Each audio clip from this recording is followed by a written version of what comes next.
Hi, I'm Corey Pieper, and I'm going to take you through some dynamic stretches. So dynamic stretches are a great way to prepare for any kind of exercise such as sports or strength training or any kind of more strenuous activity. Dynamic stretches are a much better way to prepare the body than just static stretches before you go into exercise. So I'm going to take you through these, and roughly the space you want to do these is about 10 yards, 10 feet at least, about roughly 10 yards. I'm going to use the space I have available to me to just walk you through these. Okay, so the first one is called knee hugs. So what you're going to do, you're going to pick up one of your legs, and on your standing leg, you're going to squeeze through the glutes, those butt muscles, and try to stand up as tall as possible.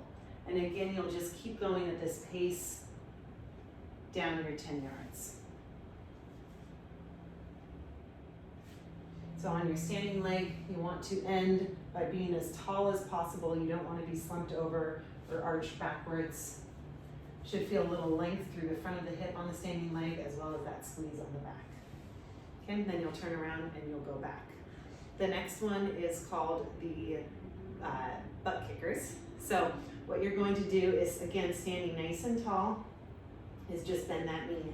So the tendency on this one is to have people bend forward to really get that heel to the butt.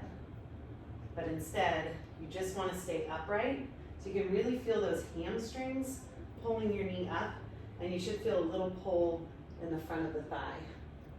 Again, from the front, as you bend the knee, you want to keep those knees together. You don't want to allow it to come out to the side. Next one is called the Frankensteins. Again, you can tell I keep saying this. Keep your trunk as upright as possible. And you'll just kick that leg up to try to meet your hand. Okay? The next one is called the inverted hamstring stretch. Some people will call these dippy birds. Take a step, and with the opposite arm, you try to touch the ground in front.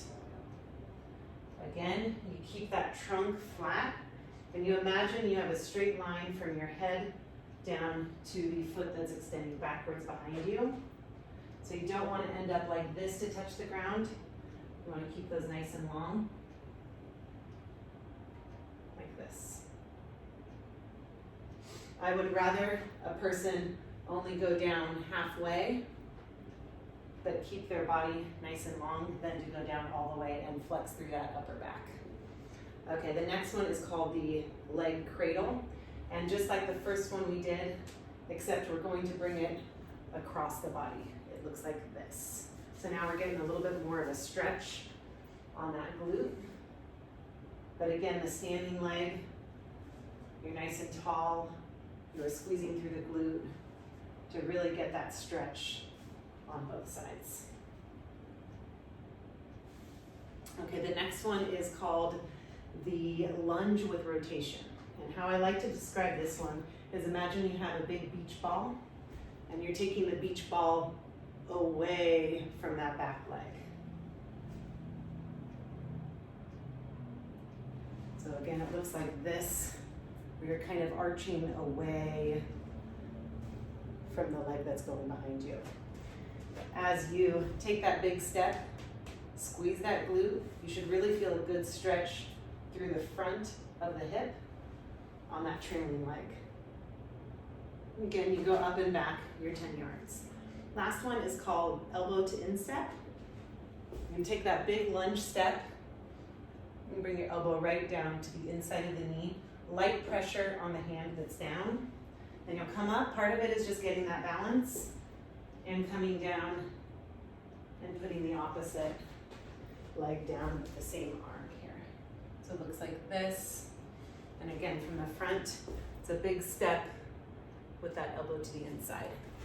On that trailing limb, remember, squeeze that leg, keep that knee straight so you really get that stretch through the hip. Okay, so that concludes a little bit of the dynamic stretches.